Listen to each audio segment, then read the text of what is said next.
Welcome, everybody. This is Bob Weathers at the Vitality Project, and we're here on a Wednesday night. I'm so happy. I've been so eager to introduce to you a dear friend of mine. Our guest tonight is Doug Prater. Hi, Doug. Hi, Bob. It's wonderful to have you here. I know Doug from over the last many years. I've been involved in 12-step support groups, and I've talked about those here, continue to be. I've been involved in mindfulness-oriented support, specifically refuge recovery. That's been a particularly important resource for me. But one that I don't talk about very much is the one that you and I have been most involved in together, Doug, and it's integral recovery, which is, just to say it, is a mouthful. But I was first introduced to integral recovery through our mutual friend, Jon 𝗷𝗑𝗫, and 𝗙𝗶𝘁𝗶𝘶, and I came to know you not long after that. It's a holistic approach, for simplicity's sake, that really emphasizes body, mind, and spirit. And it's not that that 12-step support groups don't, or that that refuge recovery doesn't. There's a certain approach that I've really appreciated with integral recovery, is it's inclusive in a way that I've found unparalleled. It's inclusive of the best of medicine and biology, the best of what psychology has to offer. As you know, my background for 40 years is in a career in psychology, and I really feel deeply grateful to integral recovery to allow me not to feel like I'm ashamed of being a psychologist, and because sometimes I can go that way, and also is wide open, a really open aperture for spiritual resources of every different stripe. And it's just that broad embrace of just every possible resource has been so appealing to me. It's very much informed us, Doug, here at the Vitality Project. And, you know, I shared this with you last week, is that Jon, who's a mutual friend of ours, recently, he and I shared a podcast together, and he said he felt like the Vitality Project was kind of integral recovery applied. He felt like what I'm doing is that. And it's wonderful to have his blessing, because he's the founder of it. That's my intention. And even though it goes unspoken, it's very much my intention that we have as inclusive and embracing, as broad and deep a response or approach to a recovery from addiction of every kind as we are broad and deep as human beings. And I feel like that's what drew me to you. You and I together have a series, a whole year's worth of podcasts that we did online, and you engineered and mastered all of those, for which I'm very grateful, and participated. Jon and I and Doug created a series called Journey of Integral Recovery, which is available online through YouTube. You can also go to Integral Recovery Institute online and find resources there that Jon and Doug have contributed. Doug's also been instrumental in Jon's outreach through 𝗙𝗹𝗪 Technologies, which I think I'm going to just step aside at some point and let you talk about that, because that's so much your front yard. But just suffice it to say that there's a number of people on the planet that I have deep love and respect for, that have been integral to my own recovery. And you're one of them, dear brother Doug. Yeah, you know, I feel the same way, Bob. Yeah. The time we spent together on the Journey of Integral Recovery podcast was incredibly special to me. And even 7 years deep into sobriety at that point was so powerfully reinforcing and deepening all the work that I had done so far. And a lot of what we discussed there was just instrumental in my continuing to move forward. Yeah, good. You know, the times we shared there and the contributions that all of us made were such a beautiful thing. And I'm so happy to see what you're doing here now with the Vitality Project, and continuing this work and really making it accessible to people, because it's such a helpful framework to have and touches so many different areas, as you well know, that when it comes to addiction, you really have to. Yeah, thank you, Doug. Thanks for your affirmation, for sure. And you certainly embody this. You and I have regular conversations, and have over the years. And I think I've been immersed in academics, you know, for so much of my career, and it's this kind of niche of clinical psychology. And I never felt confined by clinical psychology. I've always been interested in a bunch of stuff. I mean, you and I have a very common interest, for example, in music of every possible variety. And it felt like to me that I needed whatever recovery was going to look like for me, Doug, it began about 10 years ago in earnest commitment to recovery. It was going to require that same kind of breadth, at least for me. Psychology wasn't going to be sufficient, but I also realized that psychology wasn't going to be dispensable. I couldn't dispense with it. It's just that being a clinical psychologist for 30 years didn't keep me from descending into more and more severe addiction. For that matter, being a student of Ken Wilber in integral psychology, integral philosophy, that didn't keep me from being addicted. My practicing mindfulness meditation for decades didn't keep me from being addicted. Nevertheless, I knew that for me to succeed in turning the corner and getting my life back on track, I was going to need all of those resources and more. And so I've been really, really grateful to be able to draw on those resources during, and it's like in some ways I feel like I understand mindfulness, or I understand Ken Wilber and integral philosophy. I feel like I understand it now in a way that I didn't before, because it's born out of, as you well know, it's born out of firsthand experience of so much. It's one thing to read about the shadow in Carl Jung's writings. It's another thing to be living it for year after year. And so on it goes. And so I feel that this is one of the ways I feel very connected to you, Doug, is that you have a very keen mind, and I always appreciate you're incredibly articulate to me. And also what links us is that it's born out of our hearts. I mean, it's born out of our life experience, which includes its dark and tragic elements, as well as real redemption in both of our lives. And so I'm grateful for that too, that it's not just head tripping.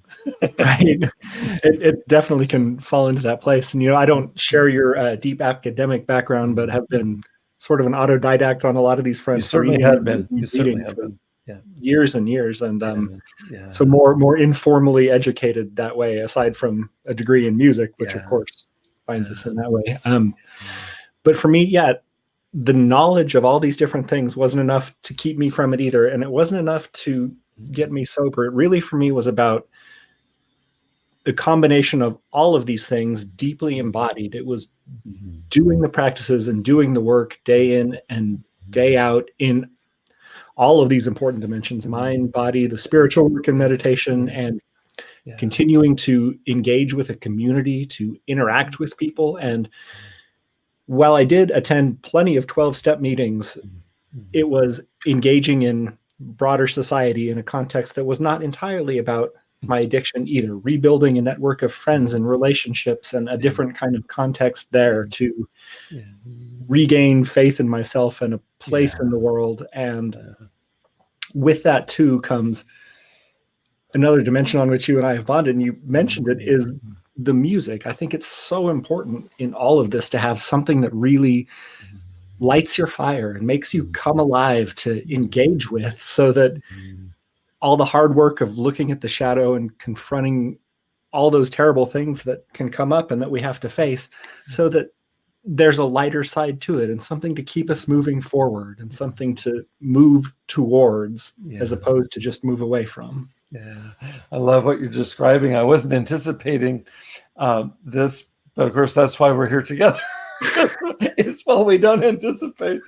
Our topic today is how to free up blockages to healing. And it's in the context of blockages, whether those are within, and we've been writing in posts in the last days about shame, but also blockages from without. And you just touched on it in terms of social support for healthy lifestyles and affirming relationships like yours and mine, Doug. It's only ever been that for me with you.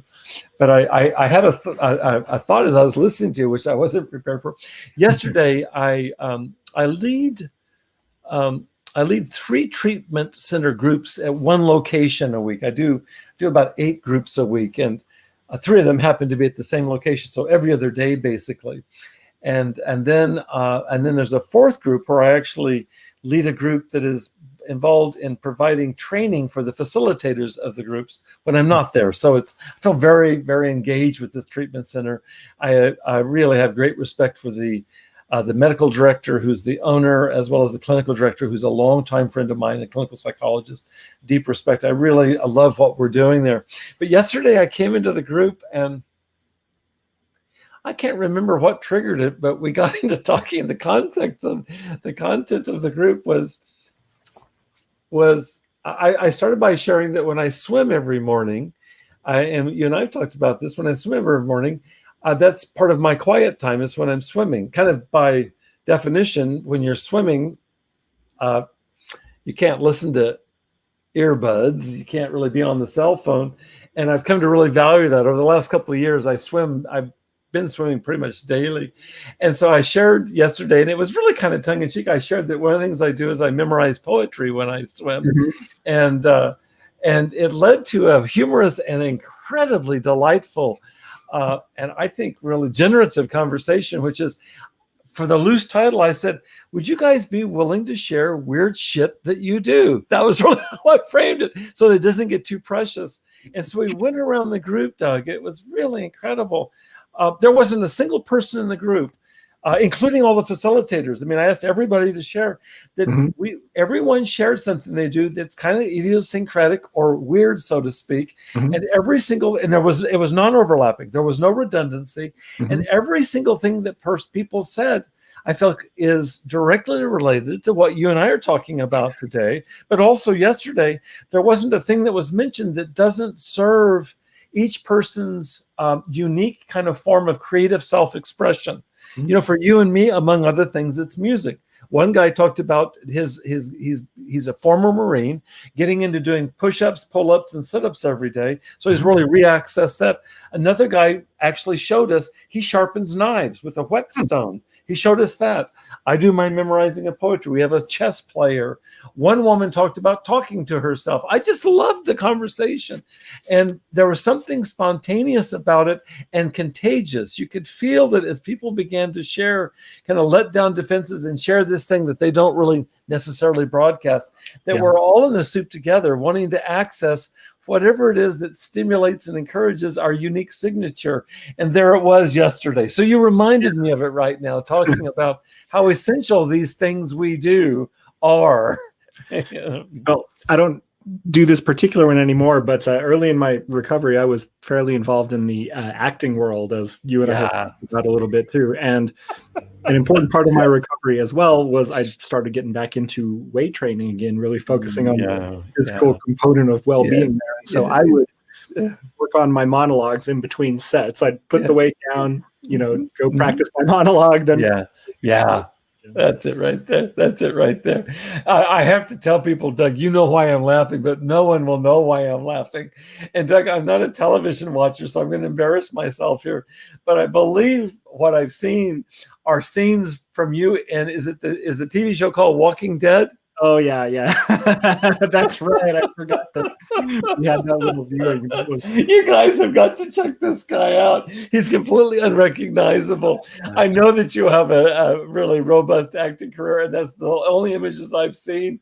I don't watch enough television to be able to even know that I'm naming the TV show the right way, except that you certainly embodied it in the photographs that I saw, or the scene that you showed us at that one setting.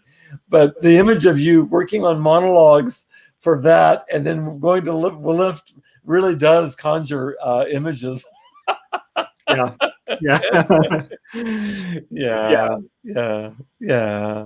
That's it right there. You know, the thing that gets flattened. No, I'll speak in the first person, Doug, and I'd love to hear your experience. What got flattened for me increasingly over the course of about a 15-year descent into outer darkness of just, severe addiction. It was 15 years of just gradual erosion. What got flattened out are the things that we're talking about, the things that brought spontaneous fire inside my belly, my creative expressions. It isn't that I didn't continue playing music, but it became more and more devoid of spirit. And I knew that better than anybody, because I knew what was capable of running through my veins, and it was no longer present. There was a deadness to it. And so I kind of went through the motions. I was musically active through a portion of that, but increasingly either altered or hungover or in a state of craving or in some way not there. And it's very painful. I remember going back and watching a video.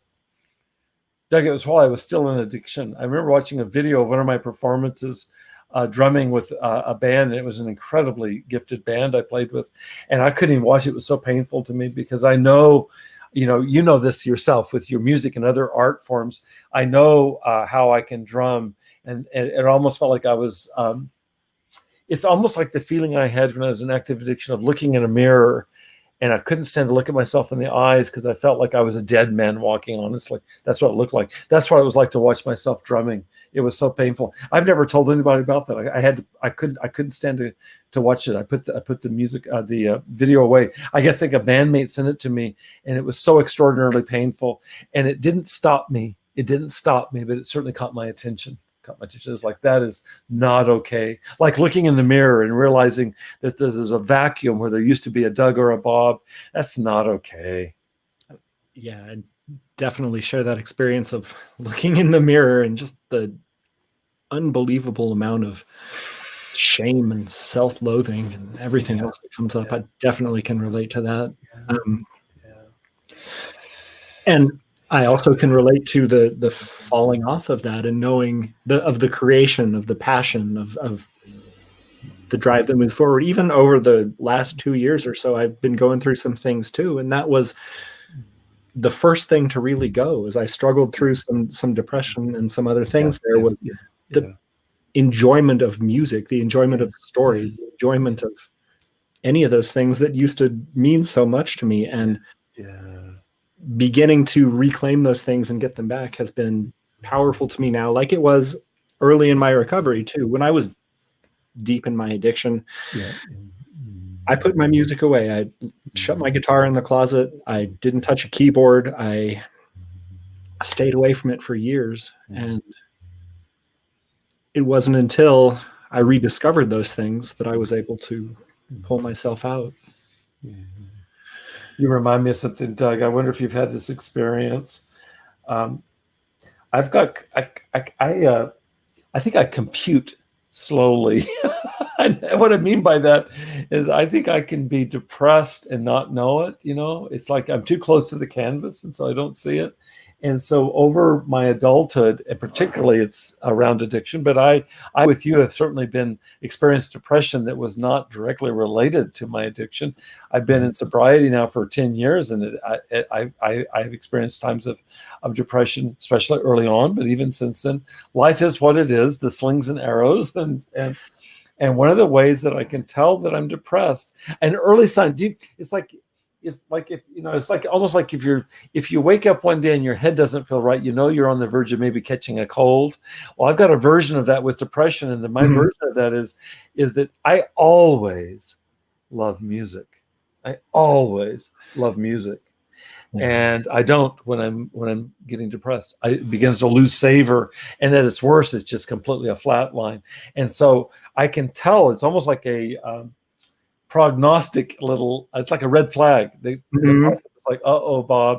And I can attend to that or not, but I ignore that at great peril because it's an indicator, because I don't ever not love music. So if I don't love music, it's almost like my soul is going into hibernation or hiding or going away or something, because that's when I don't connect. It also affects me in relationships, but the thing to music is such a fine-tuned thing, and it's so rare that when that goes off, I know I'm in for rough times. I need to kind of bat down the hatches and get to work. And it is really a gift that you were able to pinpoint and recognize that and have that kind of early warning system. I mean, that's one of the things that is so important, to know yourself well enough to be able to see, because that's how we can slide back into our addictions, especially in the early post-acute stages, right? You can dip right back down into it, unless you've got that self-observational capacity to recognize when something is pointed in the wrong direction, when you're not. That's good. I have another one. Thank you, Doug, for naming that. And I like you're talking about in terms of an early warning system. Our title tonight is How to Free Up Blockages to Healing. And what you and I are talking about right now is almost like preemptively. Is there a way that I can catch this before it gets into full-on blockage of my health? And here's another one for me. And I can't remember if we've talked about this. I've only had the courage to talk about this more recently in the last 6 months or year, because I had to allow myself to be politically incorrect. But this is true for me, is that one of the ways I can tell that I'm stressed, for example, if I'm working too much, and I picked that example first because that one oftentimes is one that I'll miss. I work kind of right below maximum capacity, but if I go beyond terminal velocity, what comes up for me is I start craving alcohol. Yeah. And it's just, it's you talk about an early warning system. It is fail safe, Doug. I mean, literally, if I get stressed out, and I think probably 90% of my stress is around just too much that I'm doing. It's so tied into my psychology around unrelenting standards and accommodating to others and so on. So it's not that it's some superficial thing. It's a deep thing for me, and it's going to require a lifetime of healing in order for me to stay sober, for one thing, and as well as to realize my potential. Having said that, the early warning system for all of that 𝗙𝗂𝗃 for me is craving alcohol, because I literally don't crave alcohol. I'm grateful for this. This was not true early in recovery, but I don't crave alcohol anymore. Just kind of like, if I'm in a centered place and reasonably at peace and reasonably happy and reasonably fulfilled, it doesn't come to me. And when it does, it's like, okay, Bob, what's going on? And always, always, always, it's time to either address stress in terms of just the amount that I'm doing, which is oftentimes the case, as I said. And sometimes it's interpersonal. It's something, I can miss something. If somebody said something that got caught in my craw, I've always had kind of a delayed reaction. And I like how the poet Rumi puts it. He says, we have a body intelligence, and it rarely fails us. And if you ignore it, that body intelligence will scold you. And it does me. It starts off by letting me know because I'm craving alcohol. But if I don't attend to it, it'll manifest as increasing anxiety, increasing depression, and in my case, increasing relapse risks. So it's I hope this lands okay with others. I think I had this fantasy that, you know, I'll get into recovery and it'll be bygones and there it goes and it's all gone, any cravings. That's not true for me, and I can't speak for others. It's not true for me. I've actually come to see this early warning system as a friend, Doug. Sounds odd to put it that way, but my cravings this way, thankfully I'm spared from the worst of them on a chronic basis. I really see them as a friend. I don't see them as an enemy. It's like knock, knock, knock, hello in there. You know what I'm saying? Yeah. I about 2 years ago went to see a concert of a band that I quite like called Blue October. Their singer, Justin Ferstenfeld, gets up on the stage and tells this beautiful story leading into a very, very moving song. And he's up there talking about addiction and recovery and the journey to getting better. He's dialoguing with the voice in his head. And he said, I thought when I got sober, everything was going to be better. And the voice says, no, now you're just going to feel it. Ah, thank you. Thank you. That's it right there. I'm putting a link out here. I want people to check out Blue October on YouTube. You turned me on to them a year ago, and incredible. What's the name of their leader again? The singer is named Justin Ferstenfeld. Yeah. He's done a lot of good recovery type work in the last year. He's been their music is so incredible, and he's such an ambassador for recovery in a real way. I love what you just said. Now you feel it. Now I do. I'm not numbed out. I do have a delayed reaction. I do. My stress, it's almost like there's a slap back echo or something. It's like my stress is here, and then it bangs off the canyon wall, and I'll feel it, and it will manifest oftentimes symptomatically for me. Like I said, with music, I won't like it. Well, that's something's going on, Bob. That's not normal. If I'm craving alcohol, that's also not the norm. Okay, and I'm given this opportunity to notice it. You know, when I was drinking and drugging, Doug, it was. If I wasn't intoxicated, and I spent a fair bit of time not intoxicated, I spent a fair bit of time intoxicated, but I spent a fair time not intoxicated. But the fact is I was in some form of kind of, withdrawal from whatever I just drunk or ingested. So I was in some form of hangover. It got longer for me. It used to take me a day to recover. And then I started noticing, I used to measure, I've never told anybody this. I used to measure it like the next day after taking it out there, it'd be about 50%. And then by the next day it'd be about 100%. That might have been a minute. I don't know when that was. Let's be nice. Let's say it's my 20s. And my 30s, then it'd be the next day it'd be like 25%, the next day 50%, and then maybe 3 days later 100%. It just kept getting extended to where it was like, no, I'm at 10%, and then 25%, and then 50%. It could take me the better part of a week to actually get to where I was optimal functioning, because of the nature of my work. It required kind of pinpoint thinking. I didn't have access to it. I could fake it and get by on 4 cylinders, but I knew I was faking it. Yeah. And so if I wasn't in withdrawal, then I was beginning to crave the drug again, crave alcohol or whatever other drug I was doing. And I didn't learn this till I got into recovery, is that the brain that's in a state of craving itself is not fully functioning by a long stretch. I mean, you've got, they call it hypofrontality. In craving, your brain is already being recruited or hijacked to attend to the motivational system in the brain, which says, yeah, pay attention to this and ignore that. And so I spent a lot of time, I guess the point is, spent a lot of time being in ignorance of what was going on inside of me, like this singer was talking about, ignorance of my feelings, quite limited, I think, in terms of my ability to pay attention, to remember, to care about others. I mean, we just go down the list, to create. I mean, the list is long. And it really is kind of after the fact. You look back. I was dealing with a client today who's in detox right now, and she was sharing with me in the most meaningful of ways. She is in such grief. You look back on all of the lost resource, opportunity. Ugh.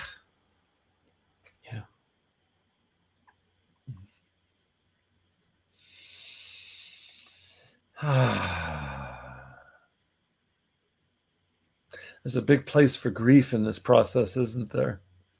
Very much so. Very much so. I mean, for me too, that was one of the things that kept me stuck for so long, is that I'd get sober and be unable to face it. Talk about obstacles to recovery, is I couldn't, every time I'd get sober enough to start thinking clearly again, I would see the mistakes I had made, what I'd lost, feel the shame, be unable to sit with it long enough. And that's such an important capacity through this whole thing, is the ability to just sit with that discomfort and let the grief come through. You know, psychology calls that, among other things, distress tolerance. And I've never liked that term because it just feels so damned abstract. I actually prefer the way that Carl Jung talks about it. He says, you must drink your bitter cup of grief. That feels closer to it to me. That captures it for me. And I'm with you, Doug. Who wants to do that? Doug, we're going to wind up in a second. And what I want to do is in fact, I'm going to put a announcement on here right now. It'll be down below a banner. Is that, you and I talked about this before, but you know, not this Saturday, but the following Saturday, part of what I wanted to host in this workshop that we'll be having, which is on not being sunk by the very things we're talking about, whether it's grief or shame or regret or fear. We could just go down the list. Is there a way that we can find resource in early recovery to stick with it? And certainly one of the biggest barriers for me getting into this, no, it wasn't. It was the biggest for me. I just knew I could not bear the shame. I could not bear it. And I think right underneath that was what you just said, bear the grief. I just thought there's just no flipping way I'm going to be able to do this. And it was dicey for me for the first 9 months of my recovery solidly. I can remember how incredibly dicey it was. I'm looking at this banner and it doesn't really have the announcement that I was hoping for. So let me just tell you guys, if you go to vitalityproject.life, you'll see that there's an announcement for a workshop. It's next Saturday, not this Saturday, but the following Saturday. And it's really on what we can do to be with kind of what the Bible calls the valley of the shadow of death. It's like how to be with that. I don't know that there's any way to recovery but through that valley. And goodness knows, you said it well earlier, we need every companion possible, every colleague. Doug, you've been part of this for me. John's been part of this for me. All the resources that we've engaged with, I feel like those are the resources that have made it possible for me to be with you here today. It's so forbidding. It doesn't stay. I want to say this because I didn't know this. I was afraid that I'd just be really serious the rest of my life. I just felt like this whole thing is going to be so damned burdensome. Will there ever be any relief? And there are times it is, but I feel freed up to create with you, to laugh with you, Doug, all of that. But early on, it was really scary, and it's hard work at the beginning. It's hard work at the beginning. There's no two ways about that. I'm just relieved to discover that it becomes less and less that case. You know, you talked about this earlier, and when we come back, we'll be back in a couple of weeks together. Mm-hmm. I want to dive deeper. We'll do this because of our respective values. I want to dive deeper with you over time, Doug, into practices, the practices that become habitual, that become basically the buttresses and the support for our recovery. Really body, mind, and spirit. And I know you're committed to physical well-being. I mean, hugely committed. You're a specimen. You're an ambassador for that, as well as emotional and relational healing, as well as spiritual resource. I want to talk really practically with people that are watching. It's not, I don't think there's an A leads to B type of simple magic bullet. I don't think that that's honoring, but I also feel like that we're completely responsible for building practices that really provide the kind of on the scaffolding that we need to be able to make it and really thrive in recovery. And I know that you're as committed as I am to that. It's really a mainstay for me. And it's actually a source of joy for me. It doesn't feel onerous. I don't feel like this. I don't wake up in the morning going, oh shit, I've got to have quiet time this morning. I actually look forward to it. Once I wake up, I look forward to it. And I'm grateful for that. And I feel like that you and I together can provide resource and encouragement for people that are just beginning to be introduced to this idea of recovery-oriented practice. And when I think of that, I think of you and John. I always do, Doug. Yeah. I think that's a great place to go. Yeah. Definitely one of my favorite topics, and the reason that I'm here talking to you. Yeah. Really, I'm so grateful for this, that we'll be able to do this again is really such a blessing to me. I want to thank you really from my heart. Really, really grateful to you, Doug. Yeah. Thank you. Yeah. Thank you Yeah. I invite everybody to come back. Doug and I'll be back here, God willing, in 2 weeks together. And there'll be more to follow. It's wonderful. Wish you blessings. Be safe out there. Okay, Doug? Stay safe. Thank you. Well. My love to your family, and we'll see you again soon. Okay. Bye-bye, my friend. Bye-bye for now.